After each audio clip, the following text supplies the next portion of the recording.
Welcome to Dominate Your Day, the podcast for corporate leaders, visionaries, and founders who are ready to lead from within. I'm Dana Williams, and after 25 years as a corporate leader myself, I've discovered a powerful truth. The next level of your leadership isn't about more doing, it's about more being. Today, you'll hear from a difference maker who's learned that everything they needed to transform their team and their organization was already within them. They've stopped chasing external validation and started leading from their authentic strengths, their purpose, and their values. This is what I call the internal revolution. And it is exactly what I dive deep into in my upcoming book, Internal Revolution. Lead authentically and build your personal brand from within. So let's get started and dive right in. Lorraine Lee, welcome to Dominate Your Day. It's Thank so you for great to having have you me. here. I'm so excited. That's right. And you've written an amazing book, Unforgettable Presence. Get seen, gain influence, and catapult your career. So, talk to us about this book and why you created it. You're a top LinkedIn voice. I know that. You've done some really cool things. So, why did you write this book? The inspiration behind the book really stemmed from my time at LinkedIn. So I was a founding editor there, worked there for 6 years, worked really hard, worked on high priority projects, was well liked by my colleagues. And you would think that all these things, on paper at least, look like things that would lead to advancement, lead to promotion. But unfortunately, that did not happen for me while I was at LinkedIn, as much as I wanted it to, as much as I wanted to really advance in the company. And so what ended up happening is after I left LinkedIn, after 6 years, I had that time to really reflect, to think back, to talk to mentors, talk to peers, and ask, like, what could I have done differently? What went wrong that I wasn't able to grow in the company?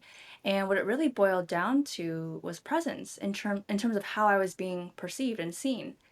And then I joined Wow. Prezi a few months later, and COVID happened a few months later. Oh my And then I gosh. realized, oh, presence isn't just about how we're seen, but it's also where we're seen because so many of us went Mhm. virtual. And now virtual presence was a huge aspect of our overall presence as well.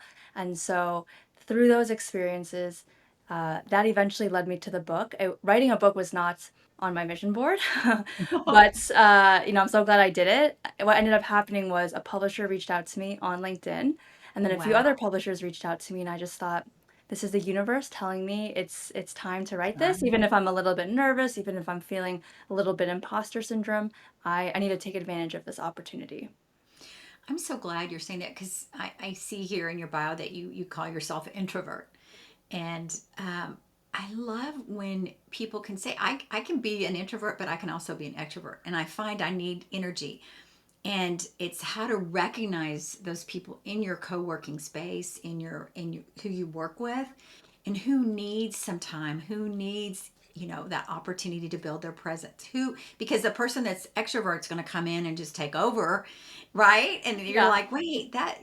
So how did you navigate all that when you started getting this information from people about developing your presence? For me, it was a big mindset shift. So, what I'm trying to do with this book is redefine what presence means. If we think about presence in a more traditional sense, a lot of people are like, oh, executive presence, maybe I'm of a certain seniority level. It's how I'm showing up in the high stakes presentation in the boardroom. And when we anchor presence to that, it can feel very overwhelming, limiting, intimidating. Hmm. And what I'm trying to do is say presence is, yes, that's one piece of it. Executive presence certainly is, but presence is more holistic. It's about being intentional and strategic about all the touch points, the smaller touch points that we have in a day, but the more frequent touch points, because those really are the things that we have to pay attention to in order to build that presence, that consistency, that brand over time, and not just, oh my gosh, that one big presentation I have a quarter. So my hope with this is that by understanding how presence can be thought of a little bit differently, that it's more empowering and gives people the confidence through very actionable tactical frameworks and tips to take the good work that they're already doing, up level it a little bit more, and then that's how you start creating your unforgettable presence. So were you creating this for yourself as you were kind of like getting this information, or how did this happen? It was, yeah, it's the book that I wish I would have had in my 20s, in my early career. I share my challenges, the stories, because I hope that other people, when they read this book, they don't have to go through the same things that I did. Mhm. Unfortunately, we're not taught a lot of these skills at work. And if we're lucky enough to have a great manager who trains us, wonderful. But most of us are sort of figuring it out, fending for ourselves.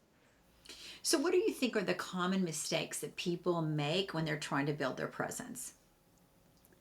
The first one is being being too grandiose with it. So what I said about executive presence. Oh my gosh, I'm just going to focus really hard on this one big moment and not think about the little things. Hmm. Related to that, I start off the book. The first chapter is mindset and career brand. The second chapter is video presence. The third chapter is LinkedIn presence. And these are the more untraditional, unconventional pieces of advice that help build your presence. And I put them in the beginning for a reason because they're untraditional, but super, super important. And so, two mistakes I would say one, not being thoughtful about your video and virtual presence and making sure you are coming across how you want to be seen. And then also, neglecting LinkedIn and using it or thinking about it as just a job site because it is so much more. I mean, we met through LinkedIn. That's how you found Yes. me. And lots of Yeah. opportunities can come your way. Even if you're happy in your job, there's a lot of relationships you can build, things you can learn, just so much goodness there. Well, and you have 6 years of being one of the what founding people there. Yeah. So, what are the lessons that you wish people knew when they got on LinkedIn? Because I hear this a lot, Lorraine. People like you are leaving their corporate careers and then they're going and starting their own businesses, or they're joining a smaller business, or they're doing something else, and they're going, oh my gosh, I don't know how to navigate this LinkedIn thing. And so, what is your advice to people like that? That is a totally normal feeling. So that's the first thing I would say to Good. normalize it. Because yeah, it's like, oh my gosh, there's so many things you can't do. Hmm. So what I would say is first you start off with optimizing your profile. That's really the foundational piece. Hmm. Content, that's the next phase, right? So I think people sometimes they get nervous, like, oh my gosh, I have to start posting every day, or I have to be a content creator or an influencer, a thought leader from day one. Not the case at all. So first work on your profile, make sure that's all optimized and that so if people come to your profile and your LinkedIn, they will have a positive impression of you and be able to more quickly assess, is this person credible? Is this person someone who I Hmm. might want to collaborate with or work with? The powerful thing about LinkedIn is that people can really form that impression of you without ever needing to meet them. And so I think that's a very special thing. So we want to take advantage of that. Good point. A Yeah. good point. The second piece is now, okay, you have the profile. Now we want to start creating content. And that doesn't mean posting 4 or 5 times a week. I think LinkedIn recommends starting at four, but I think for someone new to this, very, very overwhelming and will lead to burnout. So, what Hmm. is the lowest goal you can set for yourself? Let's say once a month. We can all Hmm. post once a month, right? Come up with that post. Okay, great. No problem. Let's bump that up twice a month and keep building from there. But really, to remember that LinkedIn is a long game. It's not about going viral. I think the most special part about LinkedIn is the relationships that you can build and the people you Hmm. can meet. Absolutely. You're in San Francisco. I'm in Dallas. Are you in San Francisco? Yeah, Is I that am. right? Yeah, yeah. Yeah. Yeah, and I'm in Dallas. So it's and you just meet people all over the world. It's Yes. amazing.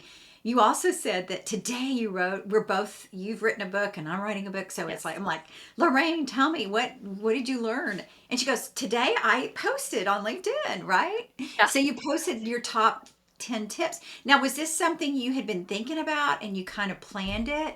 How do you manage your content? Definitely planning ahead of time. I used to be when I was in corporate, I would sit down every Sunday and think, okay, I just have to come up with 4 to 5 ideas for the week. And, the weekend, you think you have all this time, but then you're tired, recovering from your activities, and you're preparing for the week before. So it just wasn't great.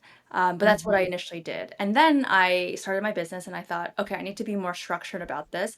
I'm going to set a block of hour, 2 hour, whatever it is, to really get in the content zone and then create that content. I think that's so much more helpful. It Hmm. creates or reduces stress rather if you are someone who's like, I don't know how I'm going to keep up with my posting.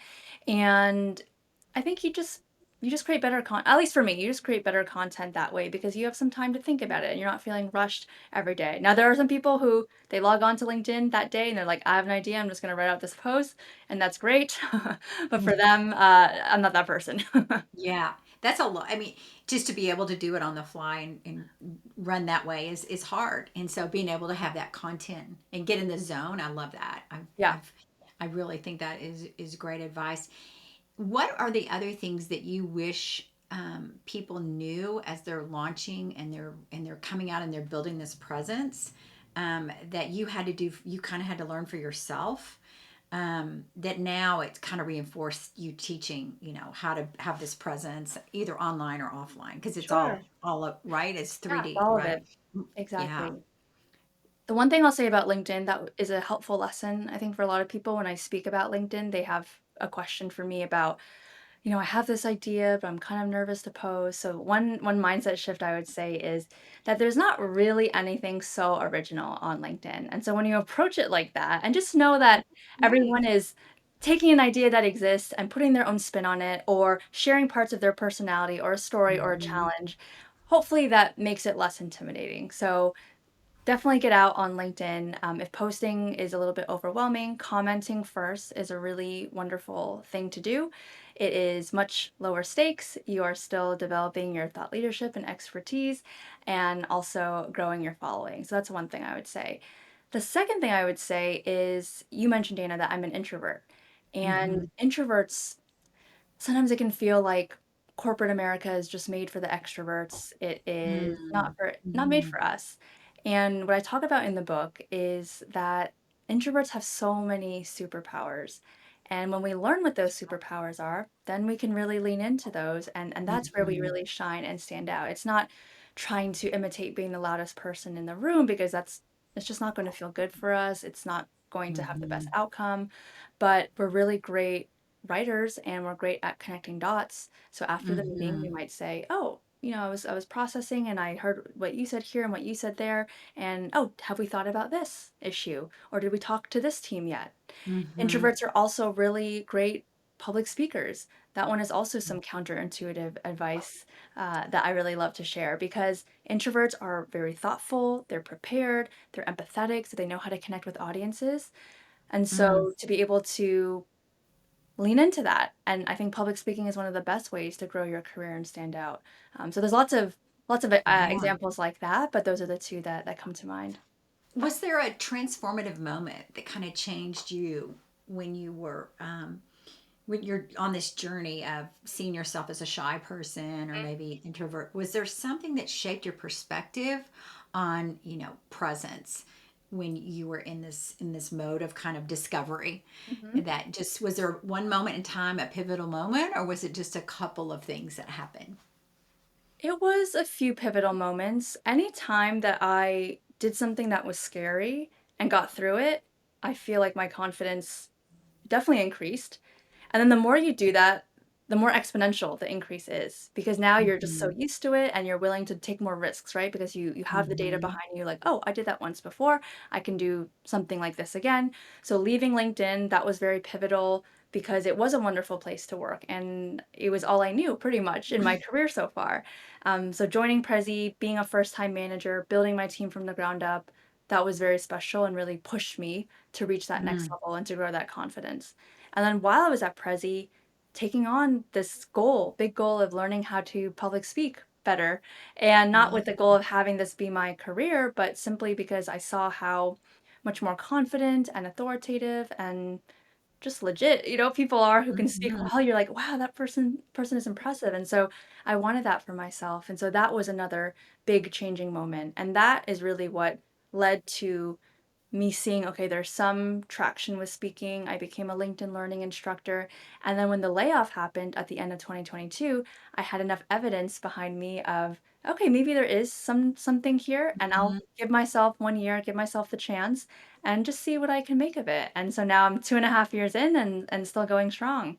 Yay. So you're speaking, you got the book. Is that, and then consulting, or you do consulting as I do well? some consulting, not as much. Yeah, it's primarily speaking, the book. I do brand deals now sometimes, which also is funny to me. Just thinking, oh, I'm a LinkedIn influencer. But that's been fun as well. So again, like staying open to things because you don't always know what's going to come your way. So how did Shy Lorraine get interviews with Daniel Pink and Kim Scott? And yeah, how did that happen? Oh my gosh. That was my favorite part actually about writing the book is that I got to interview so many amazing people and leaders who I've admired for a very long time. So I interviewed nearly 3 dozen. Oh, And it wow. was like the best excuse just to like reach out to someone and just meet them. Working in the book. Yeah, so it was a few different ways. So sometimes it was someone I knew.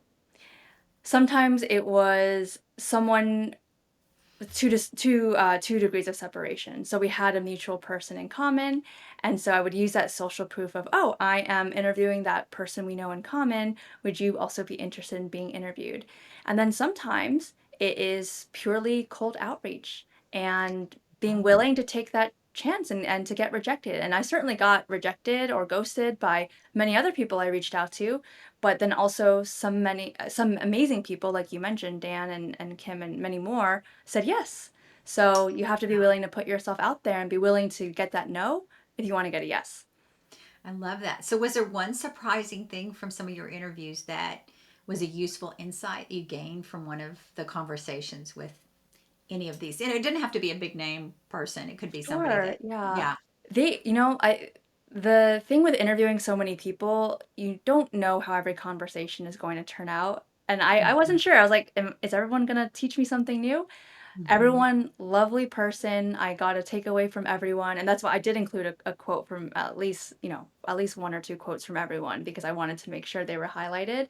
Sure. And one observation I had was imposter syndrome was a trend that appeared across many of the people I interviewed, even the really successful. Well, they're all successful, but even the people you might Really? not expect. Yeah, and so that was very, I don't know, comforting in a way. You're just Mhm. like, okay, it's not just me, it's everyone, which we They're know human too. inherently, but to hear it from them, you're like, okay, yeah, we're all in this together.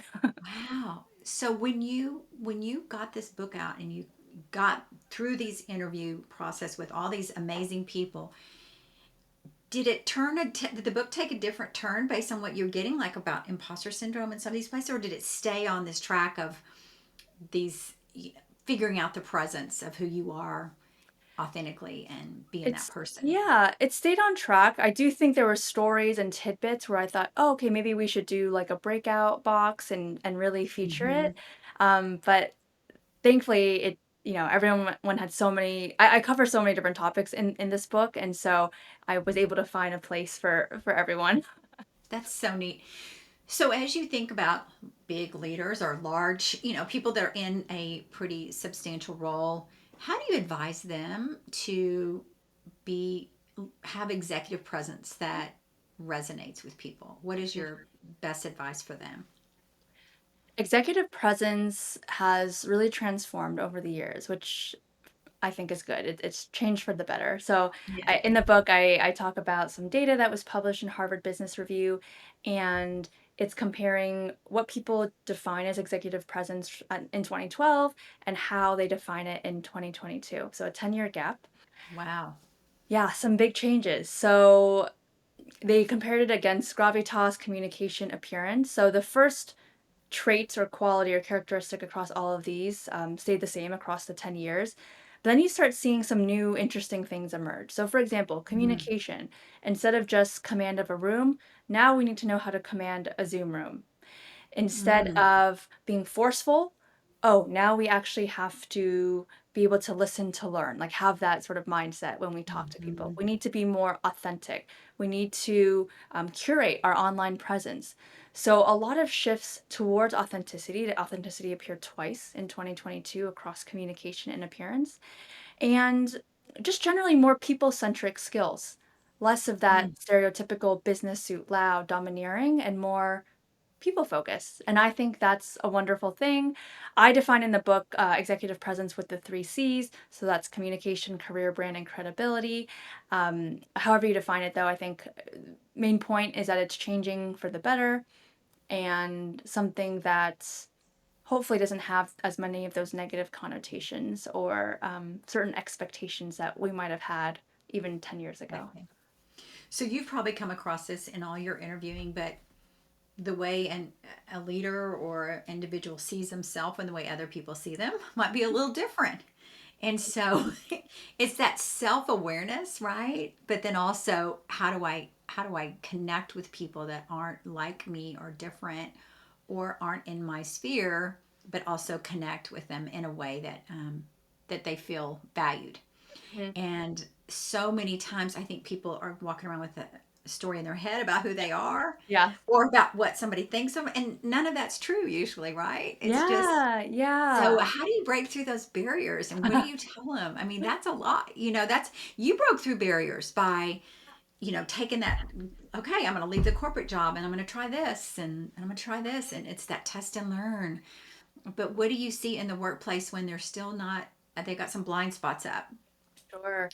So Yeah. chapter one, I mentioned career brand. I think that is really critical for the Mm, question that you're asking, Dana. So career yeah. brand, what is a career brand?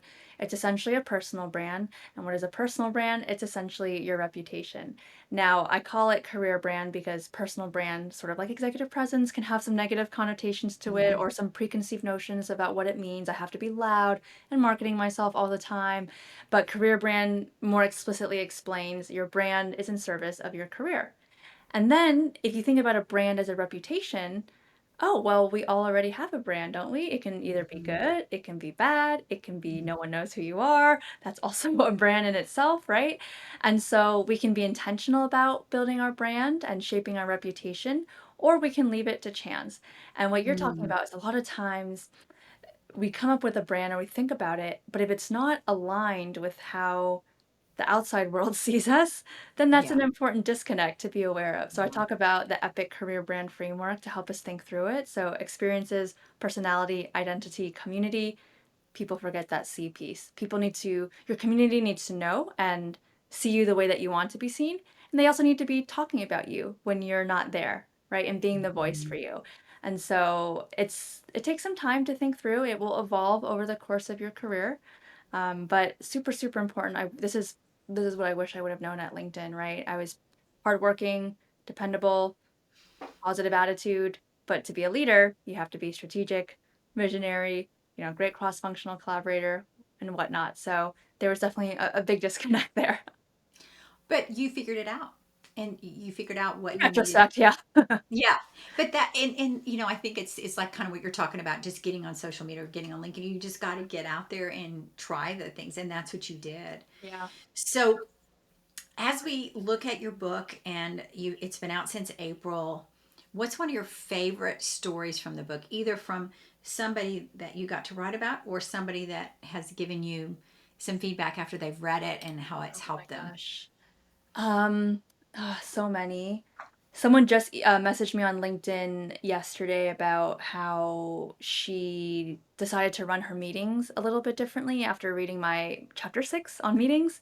And she said her team was much more engaged and actually responding to her when she was asking for feedback. And so I thought that was so cool because you want to see the change, right? The immediate change. In terms of great stories, one comes to mind, Carlo De La Fuente. He is an executive at Cisco, and he told me the story about how he was struggling to get promoted. He applied for promotion twice. He got runner up each time, and Mm, what was wrong that he was doing was that there was a constructive piece of feedback in his promotion packet, and he really fixated on that the first two times, and then he thought, hmm, I know a lot of people who are high up and senior who are have good relationships, right, with the decision maker. And let me have them write me a recommendation and really lean into all the positive things. And like you were saying before, it's so easy to fixate on the negative thing or overthink mhm, because of the spotlight effect. Oh, everyone's focused on this negative thing or this little mhm. stumble that I made. But when we can really lean into our strengths, I just loved that how he was smart about it. He found the sponsors, he really focused on his strengths, and then he ended up getting promoted. That's amazing. Okay, Love that story. But I want to go back just a bit because you talked about meetings and people hate meetings. Oh, yeah. I mean, it's like we're going to have the meeting to meeting and then we're going to have the meeting after the meeting. Yeah, yeah. So, what was your advice in chapter 6 on the meeting? Was it chapter 6? Chapter That 6. was so helpful. Yeah, a lot of advice in there. I made the joke in the chapter. I said, this chapter is going to be short and sweet, just like meetings should be, which I wholeheartedly believe. Okay, I'll share the few things that I think are like quickest impact, quickest change. One, have an agenda, but not just an agenda of, oh, we're going to talk about this. It's we're going to have an agenda. We're going to talk about X, Y, and Z. We're going to spend 3 minutes on X, 5 minutes on Y, 10 minutes on Z. Just be really prescriptive. It helps people Mm, stay on track. You can even go deeper than that. Okay, within X, Y, and Z, I have these questions. This person needs to come prepared with this. And so just making sure everyone is set up for success in the meeting so that it will be productive. And then the introverts love having the agenda so they can be yes. Know prepared when and to plan talk. ahead. Yeah. Exactly. So that's one. And the other second thing that I think is really impactful and super easy to do is to define rules of engagement. And so that is Mm, saying we are getting on a video call, or it's hybrid, or it's in person. How do I want people to contribute? Is it in the chat? Do people need to raise their virtual hand to speak? Are people just muting and unmuting? Like, hopefully not that one because that's very overwhelming if it's a big group. But I need to mhm. make sure that everyone can participate and everyone's voice gets heard. And I need to acknowledge the chat if I'm going to say that you can use the chat, right? So just keeping that structure up front, I think makes everyone feel included, and there's just less chaos. And there's so much power in learning because we're all on Zoom or on different, some kind of device every day where we're looking, Yeah. but we're not with each other. Hmm. And so the hand movements that I've seen Yes, you use a lot of that, that is so powerful. it And I is. think also just being able to give expectations ahead of time and letting people feel that they're in that space with you. So I love that. Well, as we get ready to round out, it's almost time to close down. I just want to make sure that you've given us so much, Lorraine. Is there anything in this book that you didn't get to share that you want to make sure our listeners hear about today? So that as they go by the book and have it as their little guidebook for presents. Yeah, yeah.